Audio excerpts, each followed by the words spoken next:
C'est Noël avant l'heure pour les enfants des membres du personnel de la présidence de la République. Comme à l'accoutumée depuis quelques années, une fête a été organisée à leur intention ce lundi avec distribution de cadeaux au moment où les enfants déshérités des différentes localités du Togo bénéficiaient des mêmes gestes de solidarité de la part des autorités. Halte au mariage et grossesse précoce chez les adolescentes, un programme destiné à lutter contre le fléau qui a touché plus de 5000 jeunes filles en 4 ans au Togo va être mis en œuvre avec l'aide de l'UNFPA. Madame, Monsieur, bonsoir et bienvenue dans cette édition. C'est devenu une tradition au palais présidentiel.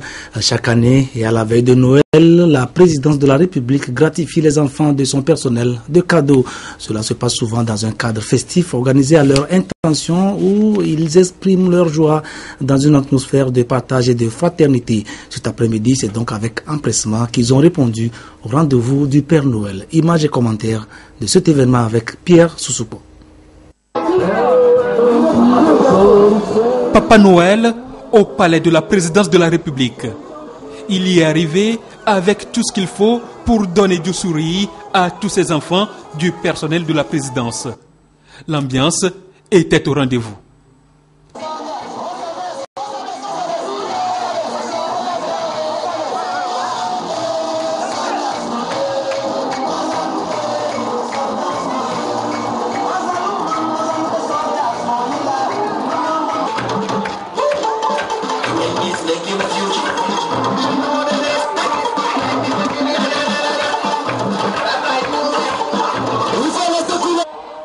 Plus de 1000 enfants ont fait le déplacement du palais. Partage et solidarité ont marqué cet instant de gaieté, une tradition instaurée par le chef de l'État Fonia Singbe. Avec des mots simples, des mots d'enfants, ils ont exprimé leur reconnaissance au président de la République. Monsieur le président de la République et très cher papa, bientôt c'est la venue de l'enfant Jésus. Et tout le monde sait la joie qui anime chaque enfant en ces moments précis. Vous avez tenu une fois encore à rassembler cette année dans les jardins de votre beau palais les enfants des agents de votre institution pour fêter ce grand événement. Nous vous disons merci.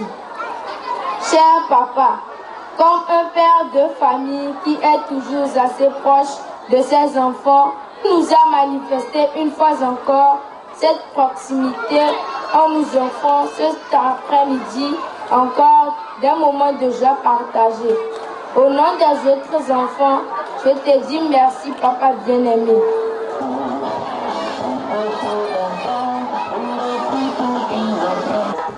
Au-delà de la réjouissance, chaque enfant a pu regagner sa famille avec un colis plein de cadeaux. La petite Djigbodi est toute contente. J'ai vu Papa Noël, il m'a donné des cadeaux, des jouets, de la boisson et je suis contente.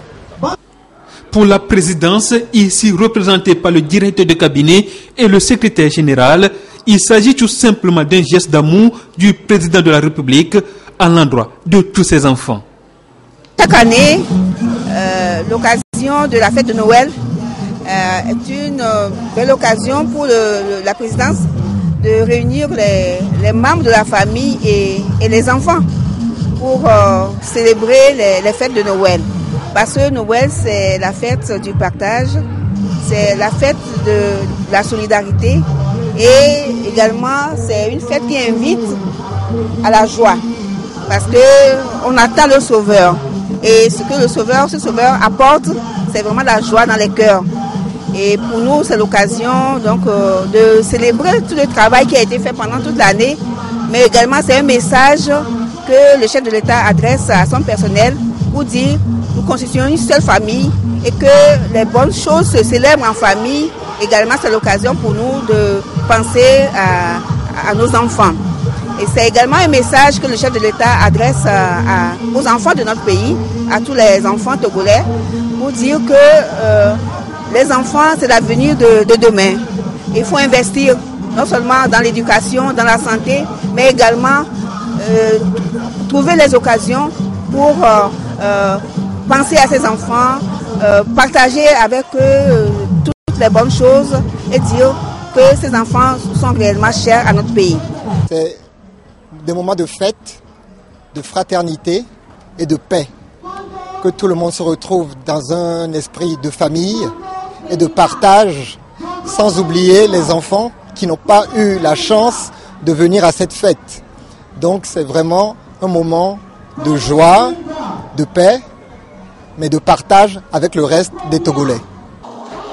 Message reçu par ces enfants qui peuvent à partir de cet instant entrer dans la joie de Noël et accueillir l'enfant Jésus dans l'allégresse.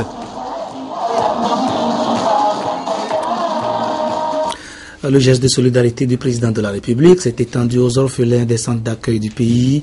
À Sioux, par exemple, dans la préfecture de Doufelgou, ce sont les responsables de la nouvelle jeunesse de soutien au président fort, NJSPF, qui se sont chargés de distribuer les cadeaux aux enfants déshérités du milieu. Voyons le reportage de Nestor Mouzou.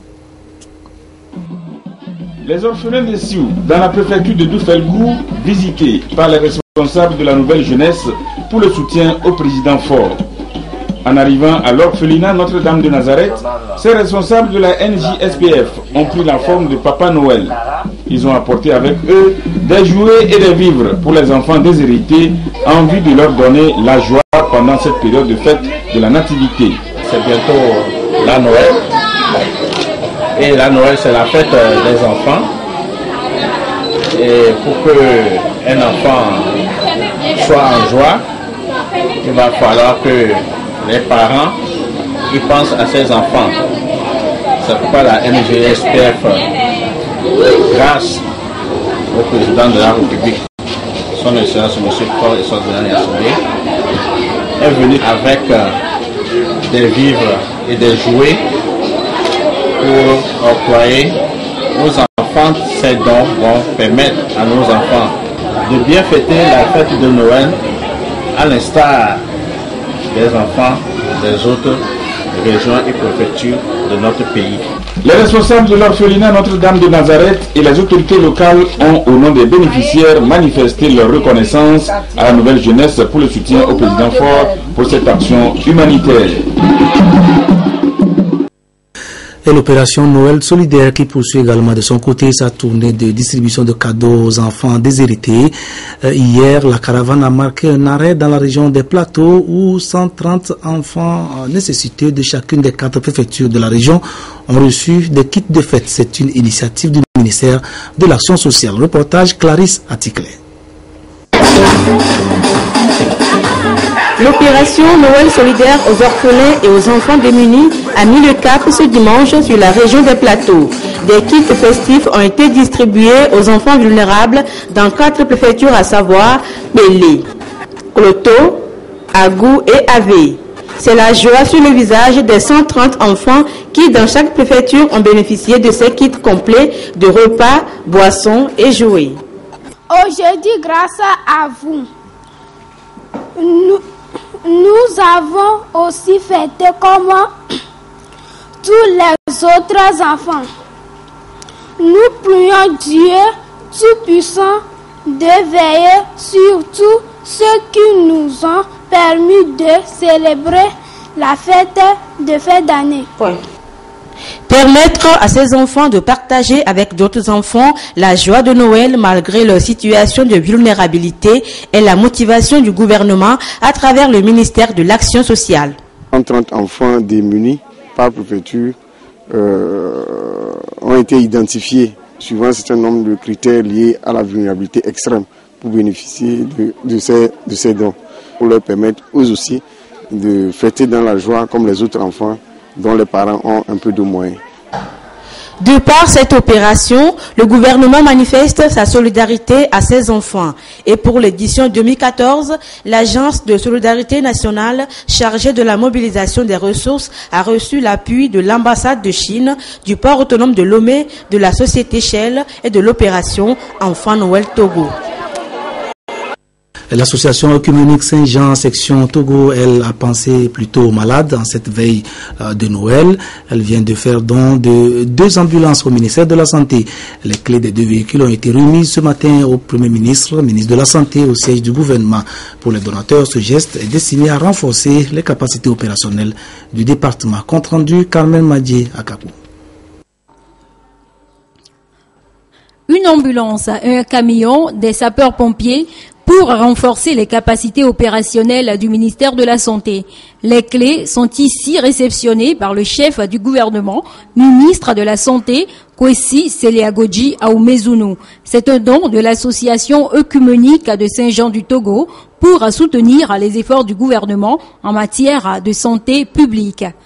Ici, cette œuvre, c'est tout simplement que nous avons la capacité, la possibilité de récupérer des ambulances et des camions de pompiers que les Français réforment, et en les récupérant, nous pensons que nous, ici, nous pouvons en faire bon usage. Donc, notre association française les met à notre disposition pour que nous puissions les récupérer pour nos pays, parce que je pense que nous avons besoin d'ambulances et de camions de pompiers sur toute l'étendue du territoire.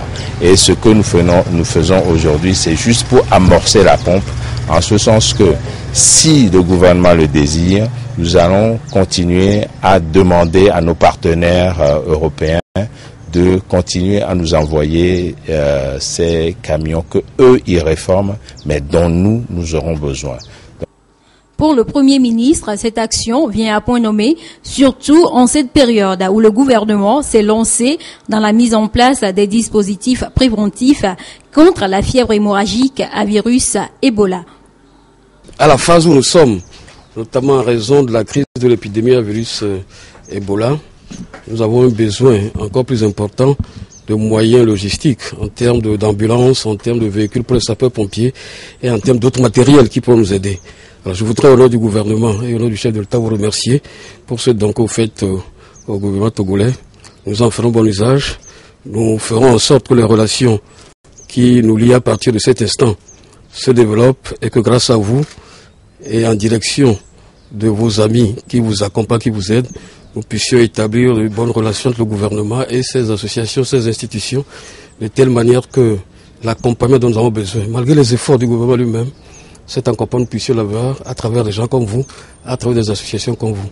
Merci pour ce don, il nous sera utile. Merci. Présent au Togo depuis plusieurs années déjà, l'association œcuménique de Saint-Jean assiste les enfants déshérités dans les différentes préfectures du pays.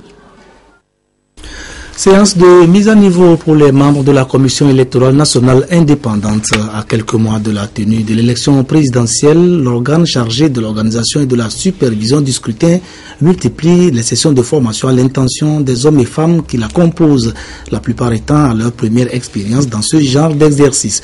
La formation de 3 jours qu'ils ont débuté ce lundi à Ngontien devra leur permettre de s'imprégner davantage du fonctionnement de la CENI et des textes qui régissent le processus électoral. Reportage Ramdan Bassina. Nombreux sont les obstacles qui jonchent le processus électoral au Togo. La Commission électorale nationale indépendante mise sur le renforcement des aptitudes de ses membres à leur prise de fonction. Ici à Notier, ils s'imprègnent du cadre électoral, des attributions de la CENI, différents outils de travail et des règles minimales de gestion. La CENI a l'habitude d'organiser ce genre de rencontres au début de sa mission pour permettre à tous les membres de se mettre justement au même niveau d'information. Il y a toute une procédure qui est mise en place et des équipements qu'il faut connaître. L'organisation du scrutin proprement dit a aussi ses règles. Les membres de la CENI doivent les partager. Le président de la Commission électorale nationale indépendante précise ici la suite du programme inscrit à son agenda.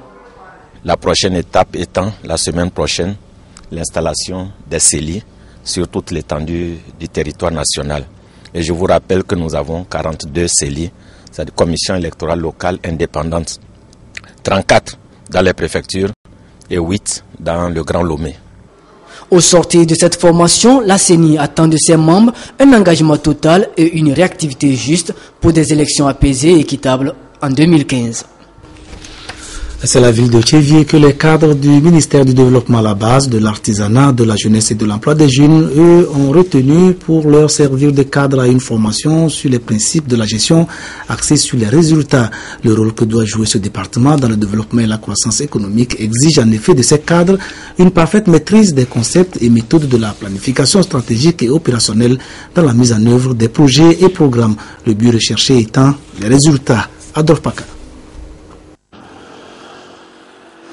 Rareté des ressources face aux besoins illimités, un contraste réel auquel est confronté aujourd'hui tout effort de développement. Dans cette situation, les acteurs en développement n'ont plus de choix. Il faut améliorer simplement la gestion avec peu de moyens pour obtenir des résultats idoines. Il s'agit de la gestion axée sur les résultats. Par exemple, de croissance économique, également de lutte contre la pauvreté, de lutte contre le chômage, surtout le chômage des jeunes, et également l'amélioration des conditions de vie des populations. Parce que face à la rareté des ressources, il convient d'améliorer la gestion. L'efficacité dans la gestion des projets-programmes. Le ministère en charge du développement à la base qui se trouve au cœur de ce vaste chantier au Togo pense ainsi redynamiser son administration. Désormais, ce sont des résultats attendus qui orientent les actions et les moyens. Des fois, vous avez beaucoup de ressources, mais les résultats ne sont pas ceux à quoi on attend. Ou des fois, l'autre, c'est que les ressources sont très peu, mais on attend quelque chose de plus grand de la part des citoyens. Donc, tout revient à la question de la gestion de ces ressources-là. Faire plus avec peu de moyens et obtenir un impact sur le vécu des populations, c'est alors un grand défi pour les gestionnaires des projets-programmes et la mise à niveau de ceux-ci devient un impératif. Le PDC, ou Programme de développement communautaire, un autre projet du gouvernement piloté par le ministère en charge du développement à la base et qui vise à lutter contre la pauvreté sous toutes ses formes, surtout en milieu rural. Pour atteindre ses objectifs, ce programme s'appuie sur des initiatives locales de développement répondant ainsi aux besoins des populations, notamment dans les domaines de l'éducation, des soins de santé primaire, de l'hydraulique et de l'environnement. Pour faire un bon suivi des actions en cours d'exécution, un comité du projet a été mis en place. Une séance de travail a rassemblé dans la même salle les membres de ce comité, ceux impliqués dans la mise en œuvre du projet, pour examiner et valider le plan de travail et le budget annuel de l'année 2015. Quoi sigler Charlotte Onsime. Le projet développement communautaire et filets sociaux PDC+, mis en œuvre par le ministère du Développement à la base, entend réduire l'extrême pauvreté et améliorer l'accès des populations aux services sociaux élémentaires. À cette rencontre, les participants passent en revue les différentes réalisations enregistrées au cours de l'année 2014. Par la même occasion, il est soumis à leur examen pour adoption le plan de travail et le budget annuel de 2015.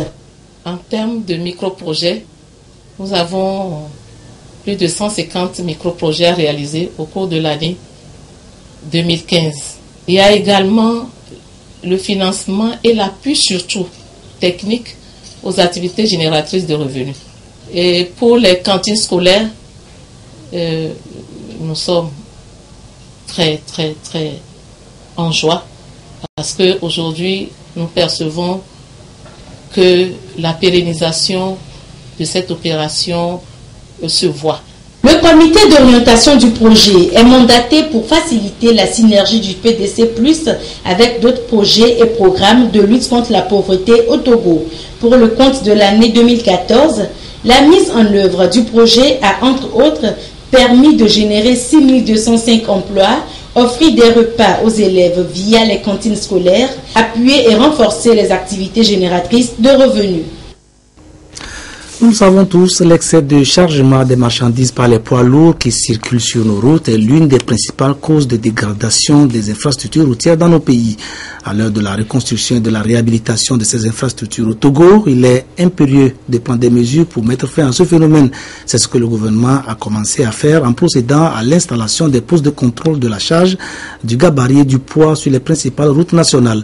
Celui installé sur la nationale numéro 1 sera opérationnel dès le 26 décembre prochain. Le ministre des Travaux publics et des Transports a tenu à en informer les syndicats des transporteurs lors d'une réunion qu'il a animée avec eux aujourd'hui. Edem Sousouko. Le Togo dans la dynamique de la protection de son réseau routier, pour éviter, sinon réduire les risques de dégradation des infrastructures routières. Le ministre des Transports vient d'informer les syndicats des transporteurs de la limitation des gabarits, poids et charges à l'essieu des véhicules lourds de transport de marchandises à compter du 26 décembre prochain. C'est à partir de cette date que sera opérationnel le poste de contrôle de Djerouillé à 14 km au nord d'Atakpamé sur la nationale numéro 1. Le personnel qui va travailler sur ces sites a terminé sa formation. Nous avons voulu informer nos partenaires et leur dire que ce poste va être opérationnel afin que chacun puisse prendre des dispositions pour éviter des désagréments qu'il pourrait subir au cas où il n'aurait pas respecté l'un de ces critères. Au cas où vous êtes hors gabarit, on vous prie simplement de vous débarrasser de l'excédent. Si vous avez mal réparti la charge au niveau des essieux, on vous demande de recommencer.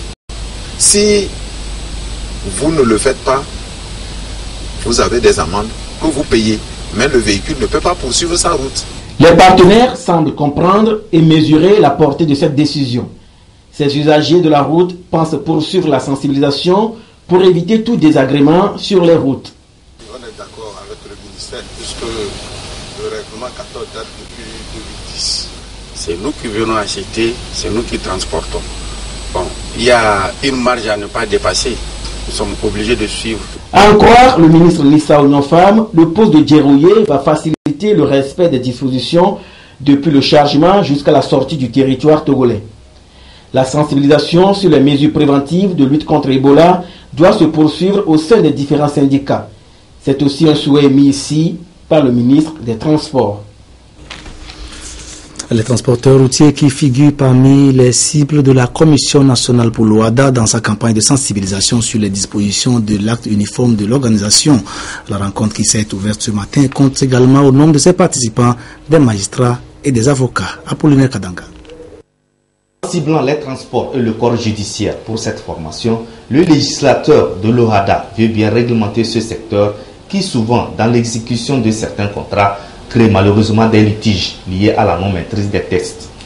L'intérêt du transporteur et de l'importateur, c'est qu'il connaît le régime juridique de son statut, les responsabilités qui sont les siennes dans ce contrat de transport. Et pour le citoyen lambda, qui peut-être demain sera opérateur économique dans ce domaine, ou dont on transporte les marchandises, doit savoir ce qu'il attend, ce qu'il doit attendre du transporteur. Le transport étant l'activité la plus répandue dans l'espace OHADA, suite au développement des infrastructures routières, le Togo dispose à cet effet d'un cadre juridique propice aux affaires. Conscient de ce que le secteur des transports est le soubassement indispensable à la relance économique de notre pays, pour la période 2013-2017, le gouvernement entend poursuivre le renforcement des capacités des magistrats et de toutes les personnes appelées à utiliser ce droit. La présente formation à l'endroit des exportateurs, importateurs, transporteurs et magistrats vient clôturer ainsi les activités de la Commission nationale de l'OHADA au titre de l'année 2014. Un fléau contre lequel les dirigeants, surtout togolais, se mobilisent en ce moment, les mariages et grossesses précoces et non désirées. D'après les statistiques, plus de 5000 cas ont été répertoriés entre 2009 et 2012 dans notre pays. Les personnes concernées sont en majorité des adolescentes des milieux scolaires et extrascolaires. Face aux dangers auxquels cela expose les intéressés, notamment les avortements clandestins et la déperdition scolaire, le gouvernement a donc décidé d'agir. Un programme a ainsi été élaboré avec le soutien de l'UNFPA, le Fonds des Nations Unies pour la population.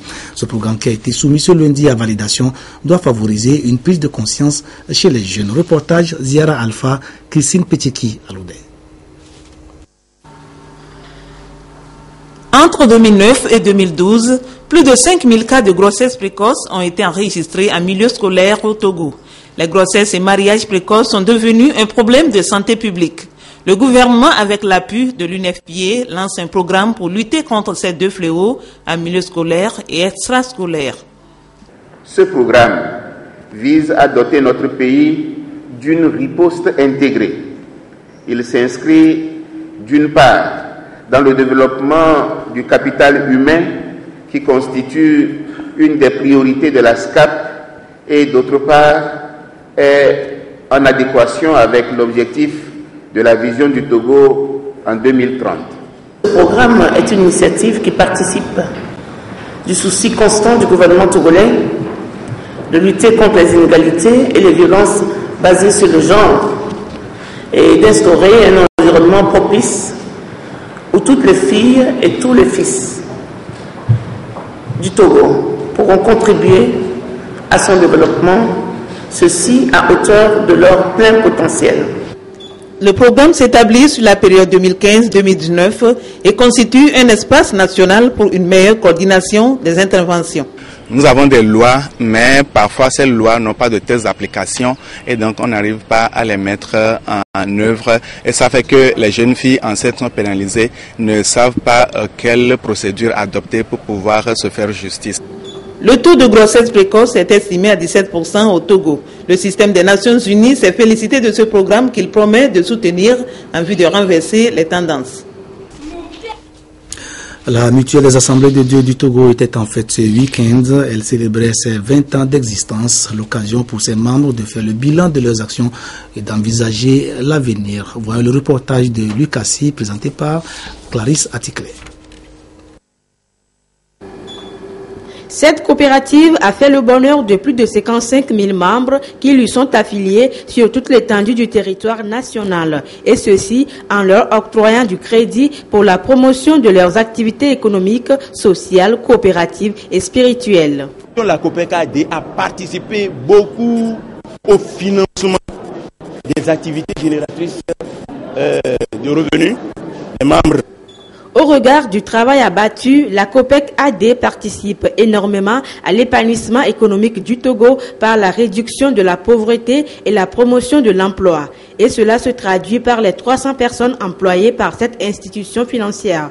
Malgré ces efforts, des défis restent encore à relever. Renforcer, c'est de renforcer la capacité de notre institution et continuer par servir cette population-là qui nous fait confiance, et puis recouvrer les crédits aujourd'hui qui souffrent à rentrer. Une exhortation a été faite par le révérend pasteur Mitre Diakouti au cours de cette rencontre. Prédication au cours de laquelle il a appelé les membres à marcher dans la vérité en se rappelant toujours la bonté de Dieu et a aussi cultivé l'esprit de solidarité. Aujourd'hui, la COPEC-AD compte 23 agences de Lomé à Saint-Cassé. Fin de formation heureuse pour 19 étudiants du centre de formation en haute couture et à mode Ayanik. Comme à l'accoutumée, une soirée défilé a été organisée pour permettre au public de découvrir le savoir-faire que ces jeunes créateurs ont acquis durant leur apprentissage. Les meilleurs ont d'ailleurs été primés. Esther Laclé. Strass, paillettes, satin duchesse, jean, bagne, taffetas. Voilà le cocktail qui a composé ces tenues. Celles-ci vont de l'inspiration culinaire aux tenues fruitées, passant par les objets de récupération. Les soirées consacrent 2 ans de formation en coupe chez la styliste et à mode Ayanik. Au-delà d'un podium des fashionistas, le regard critique des membres du jury a permis de choisir la meilleure. Félicité a misé sur les cartes pour sa tenue de créativité. Moi, en fait, j'aime un peu jouer les cartes. Donc, quand on a dit de faire les créativités, j'ai dû penser à faire la créativité là, avec les cartes. Très contente. 5 candidats ont été primés pour leur savoir-faire au cours de la soirée. Et Amoud Ayanik est une école des arts de la mode créée en 1993. Elle a déjà formé 816 stylistes en 41 promotions. Les gens viennent maintenant dans la mode parce qu'ils ont envie d'exercer dans la mode. Ces étudiants stylistes en fin de formation, 19 au total, ont eu à présenter 4 tenues chacun, une de ville, 2 de soirée et 1 de créativité. Joli mélange de couleurs et de créativité que toutes les 76 tenues belles et diversifiées présentées au cœur de la soirée.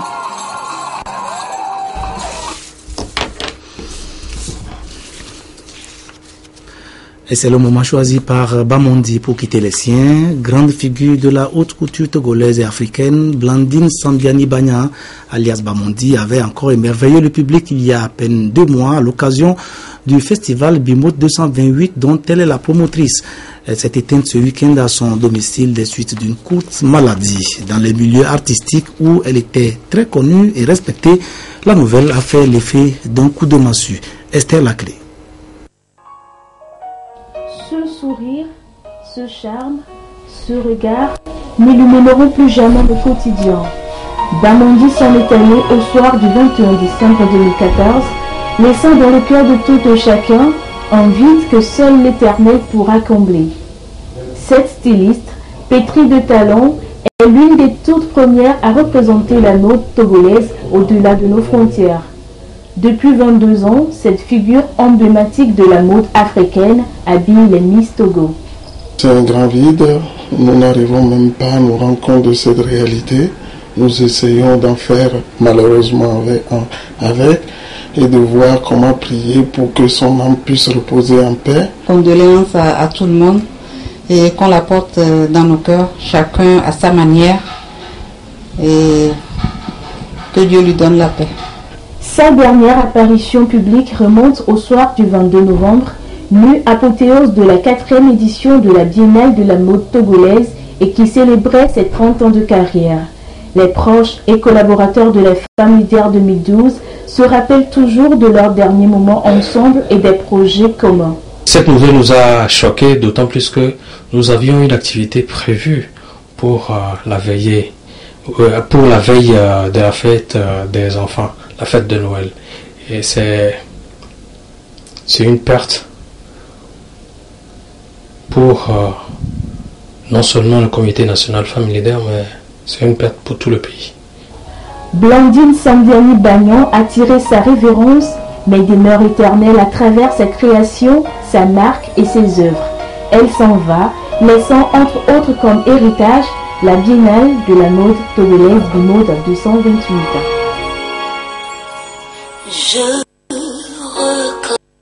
Quelques images de joie pour faire passer l'émotion et nous replongeons dans l'univers des enfants en attente de la nativité. Pour la 9e année consécutive, l'édition Miss Noël a été organisée à leur intention. L'occasion pour les candidats de prester devant un jury pour mériter le titre de Miss Noël ou de Mister Noël. L'édition de cette année a été particulière. 12 enfants de 3 orphelinats de Lomé, en effet, à savoir Espoir Vitogo, Soutien pour l'enfance en souffrance et Cador, centre d'accueil d'Orcas, ont été sélectionnés pour la compétition. Les enfants présents à la manifestation hier sont repartis avec beaucoup de cadeaux. Voici Glé, Charlotte Oussimi. Ils sont 4 garçons et 8 filles déterminés à mettre en exergue leur savoir-faire pour conquérir la couronne de Miss et Master Noël édition 2014.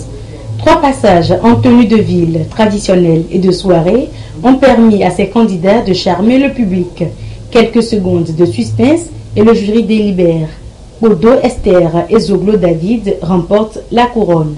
Je suis très contente d'être élue Miss Noël ce soir. Je veux bien travailler pour faire plaisir à Tata Paola et l'orphelinat Space. L'édition de cette année a connu une particularité. Les lauréats proviennent tous des orphelinats. Ils n'ont pas de parents. On a des bienfaiteurs qui les prennent en charge et ils n'ont pas forcément la chance de savourer les délices de Noël. Et c'est une assistance qu'on leur porte pour que ces enfants soient heureux. Le public en fut émerveillé. La soirée était super et j'ai pu gagner un cadeau.